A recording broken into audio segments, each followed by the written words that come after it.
Hey Christ Rich leaders, it's Luke and Logan. We're back with our second video, and today we're talking about care groups. But before that, I wanted to give you some wins.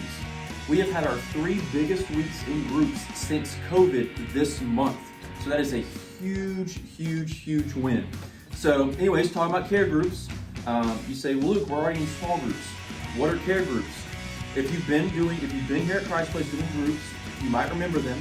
They're smaller, more intimate groups within your small groups. So, Logan, tell us why we do care groups. We do care groups for 2 words.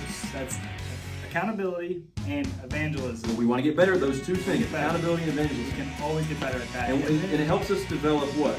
Leaders. Helps us develop the next leaders for our future groups that, unfortunately, we're going to multiply, which is not unfortunate, and we need new leaders, and so this helps you from within your group develop the next leaders. Okay, so Logan, how do we do this?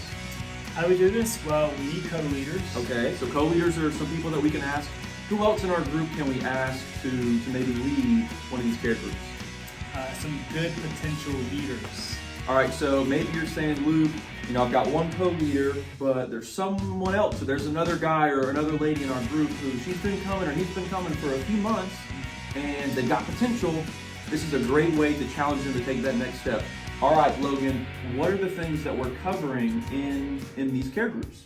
So we're going to be covering prayer. Okay, so we're always going to be praying in these care groups. What else are we doing? And then the 2 5s. What are the 2 5s? The 2 5s, my 5, and your 5-year journal. Your 5-year journal. So it's talking about my 5 and your 5-year journal. So those are our accountability and evangelism focuses that we're going to be touching base on in these care groups. And so the last thing, I have my cheat sheet on my whiteboard. Yep. The last thing is we want to know when. Logan, what is kind of our goal for all groups to have care groups established by? By the end of February. So by the end of this next month, we want you all to have care groups.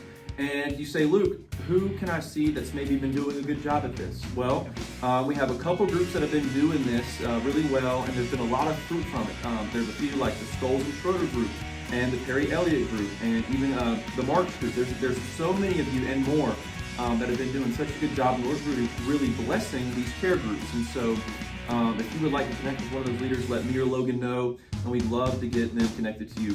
But remember, this can only happen if we do one thing. It's 3 words. What are the 3 words, Logan? Own your group. It starts with you guys. If you don't own your group, the people will never have buy-in. They know me, they might know Logan, but they know you way better than us, and so they know your heart. And once you share with the people and your leaders the heart behind why we're doing what we're doing, then this is going to show so much fruit, and your group's going to grow closer together, closer to the Lord. We're going to see a lot of good things together. So that's care groups. If you have any questions, ask me, ask Logan, and next week we're going to have 2 videos, one Tuesday and one Thursday. And what are the topics? Don't forget this week, Logan. Ear journals and my 5. Look at the cheat sheet again. Cheat sheet again. We're talking about here journals and my 5s, and so that kind of helps with the 2 5s. We've gone a little over 3 minutes. Barry Walton, I am sorry. I'll try to speed it up in a way. But we love you guys. Thank you, leaders. We will see you next week.